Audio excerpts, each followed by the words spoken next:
So, awesomely, the memory card is filled up on the camera.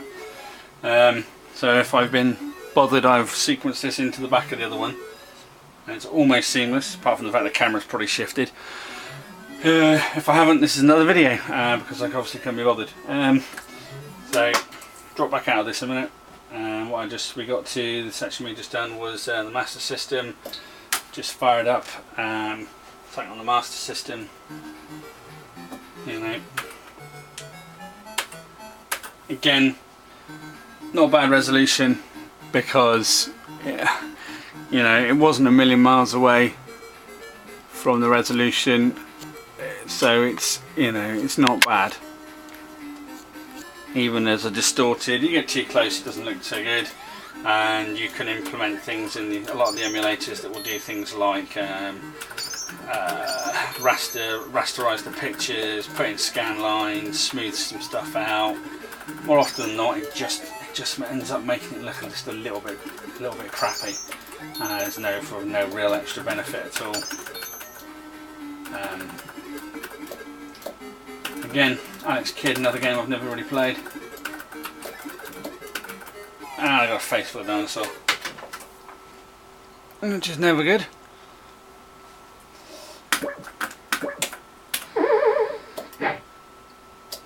So yeah, that's those. PlayStation 1, not bad. The machine is probably ever so slightly underpowered for it, depending on the game. It can struggle, but you know, it's only like a 3 point whatever gigahertz machine, so you kind of expect that, even with the 3D card that's in it. It's a PCI 3D card. I mean, that's 2 generations ago. You know, not even, that's what, it's 2 socket generations ago, isn't it? But not bad.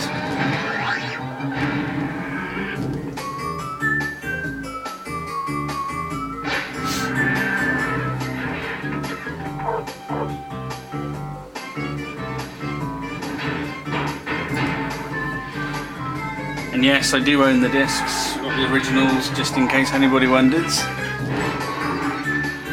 Hence the reason why there's not 200 PlayStation games on there. There's only a selection.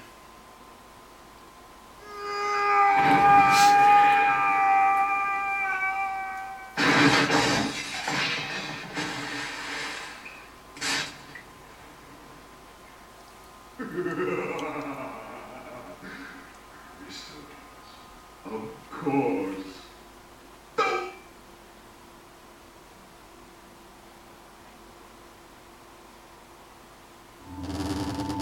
The Dark Cortex reached full power, meaning not only your master crystal, but also the remaining 25 slave crystals from the surface. How do you expect to retrieve them when we don't have any earthbound operatives left? You fool! Well, the makers of The Last of Us. Situation. Uncharted, they've moved forward for a bit. Still an absolute classic though. Skippity skip. Well. There we are. Let's try Snow Go. I think that's the one with the little polar bear. We'll run that through a minute. See how it goes. Load speeds aren't bad.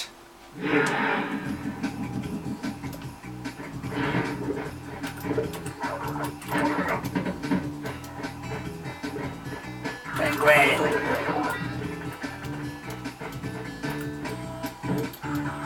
It's been a few years since I've played a Crash Bandicoot game.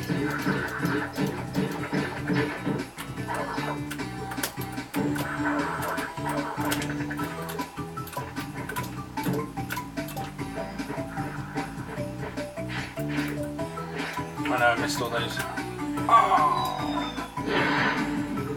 Yeah. So.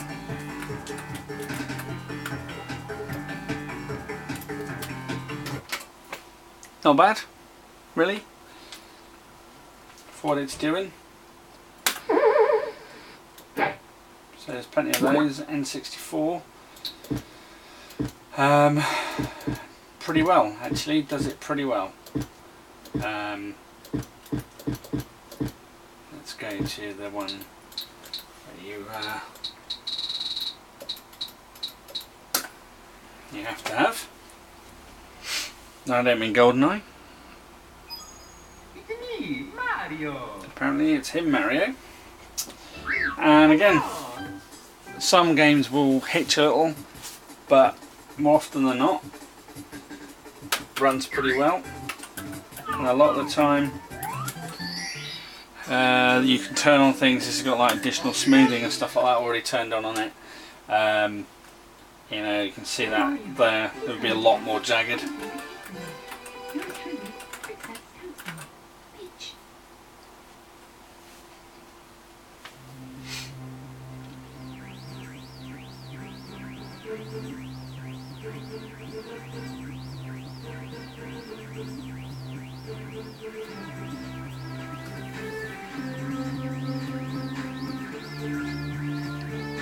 Again, running pretty well. So I mean, a lot of people will tell you you've got to get absolute beast of a machine to actually start running any arcade stuff from, and you really don't. I mean, I know it's a P4, 3 GHz P4. You know, it's got a lot of grunt to it, but you can probably find a laptop for about 30 quid now on eBay, or you'll know someone that's chucking one out probably because it's no longer any good. You quite easily use that. As long as you don't sort of try running sort of some things on like the arcade system, like I don't know, like Toshinden or Tekken or something like that, they'll have a bit of problem without a decent 3D grunt behind it. This will half run some of them, but more often than not, it's not going to do it. But you know, you got Mario, and that's running pretty well.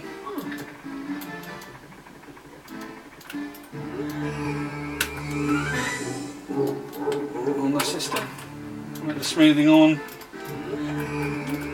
it certainly helps make it look a little bit nicer.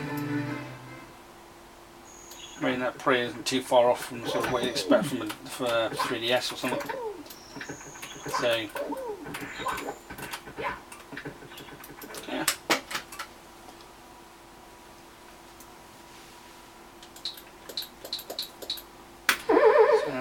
So we'll just button through these now, because in general you see what things are about. 32X, you know, that weird looking mushroom add-on for the Mega Drive or Genesis, whatever you want to call it. You know, added a little bit, a little bit to it. Nothing too spectacular. I remember at the time there was a bit of a hoo-ha over it, but it was mainly because it was, you know, just had that extra co-processing power to it.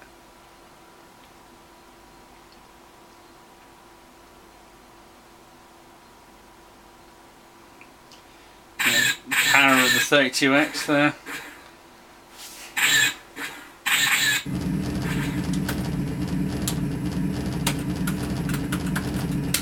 Being flippant. At the time it was reasonably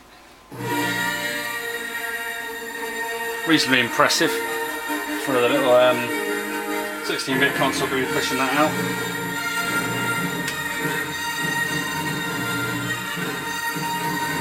Choose. Attention all wing pilots. Stand by to receive orders.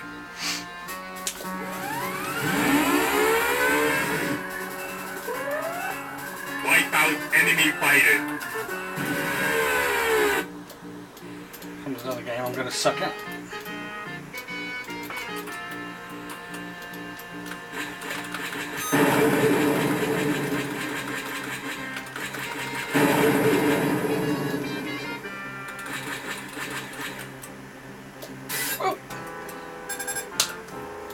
So yeah,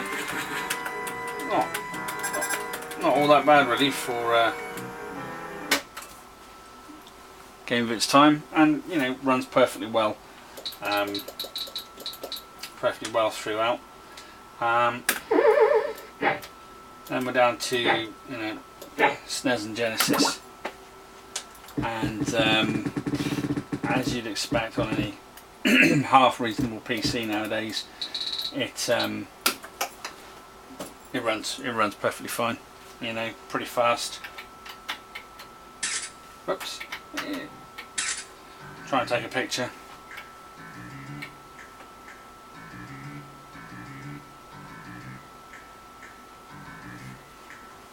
Slowly build out the collection of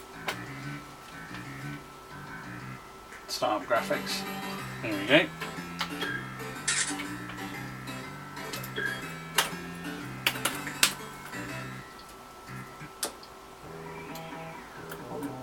Another classic game of the time, pretty good for a franchise title. Both this and Pugsy's Scavenger Hunt, both good. Am's Family Values, they're all quite good games. Platformers, this was sort of indicative of the sort of style of platformer and stuff that Ocean were going for this time. Actually, they did quite a few with a similar sort of look and feel. Things like, you know, Sleepwalker and stuff like that all had a similar look to them. Sort of found a groove, I think. Yeah, so generally I'm sucking. But yeah, working pretty well. You occasionally get hang-ups coming back to the emulator here.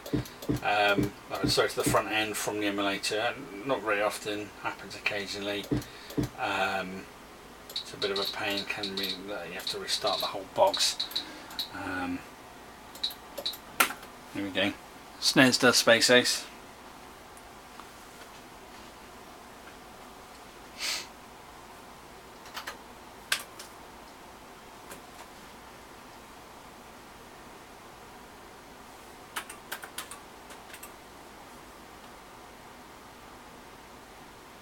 Empire Software. Bit of a blast from the past.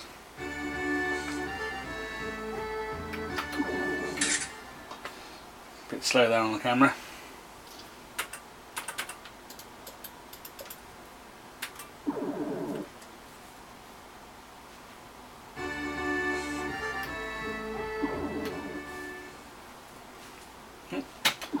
Don't want that.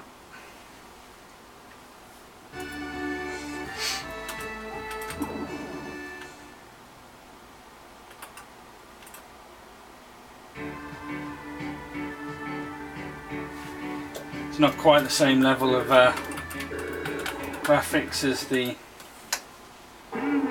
arcade version, but on the bright side it load quicker, so you can't have everything. Yeah, so 1001 Super something games, Super Ghouls and Ghosts. I do love Ghouls and Ghosts and Ghosts and Goblins, both classics.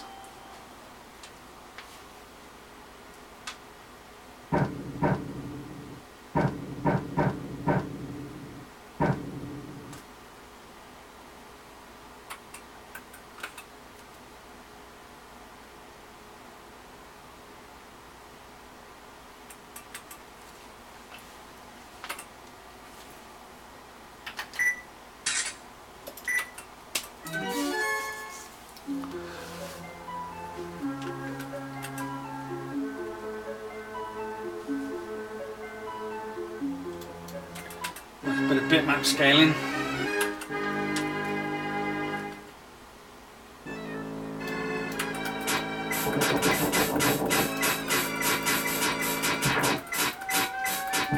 To be fair to the SNES version, well, not entirely far off from the look of the actual arcade itself.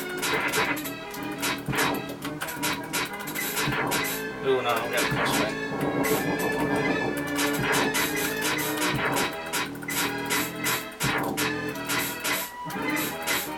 No, suckage.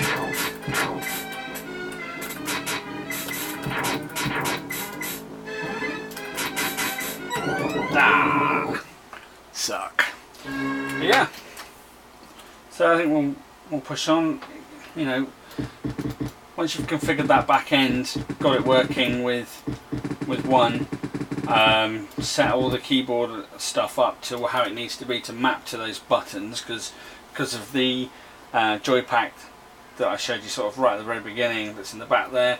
It's got a keyboard chip on it, CMOS chip on it, and what it does is just basically as you press a button, it maps it to a keyboard A, B, C, D, 1, 2, 3, whatever happens to be, and then you map that to the functions in the emulator. So, you know, pretty simple, time consuming, all of this stuff, pretty damn time consuming.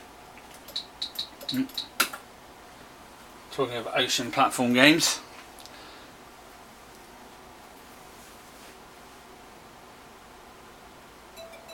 Mr. Nuts. A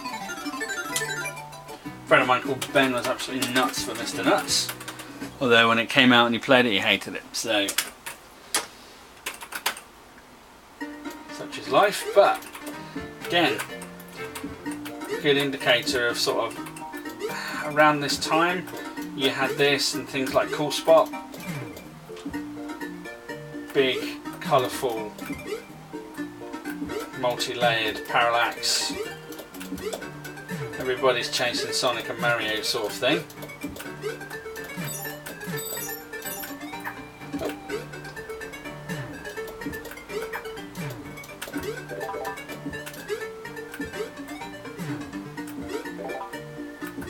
Oh, be in the face.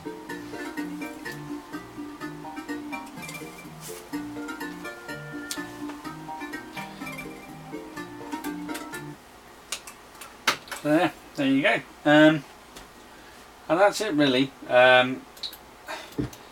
It's then just a matter of going through every single game. Sort of comparison for Shadow of the Beast here on Wittering. It's a matter of going through the games you've got that you like, digging out the ones, going through like the masses of things that are available.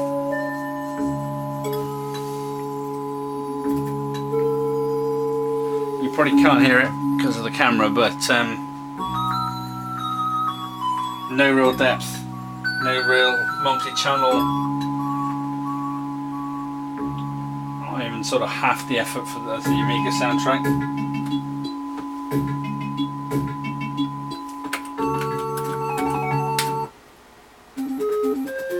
Again, very beepy boopy boop boop, not any of the booming depth. See, there's like less levels of parallax. It's nothing like really the original one, other than the concept. If I run across here, I get a rock in the face, I get a couple of bats in the face. So as I did before.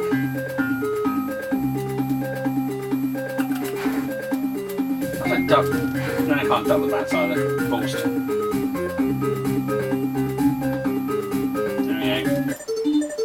Talking about a palette that's got a lot less in it. You can even see that in the sort of in between stills.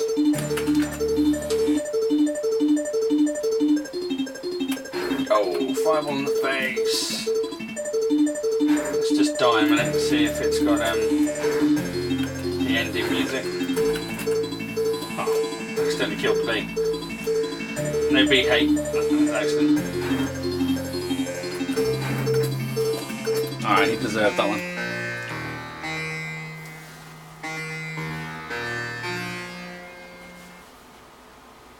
Yeah, my name is not Rob, but never mind. There you go. So there you go. Proof of why the Amiga was better. So yeah. Quite a bit of time, quite a bit of effort. The building it was a few weeks. Well, it was probably a week's worth of work spread over a couple of months. Materials, you know, the original cabinet was about £60 with the monitor and the bits and pieces in it. Took that lot out.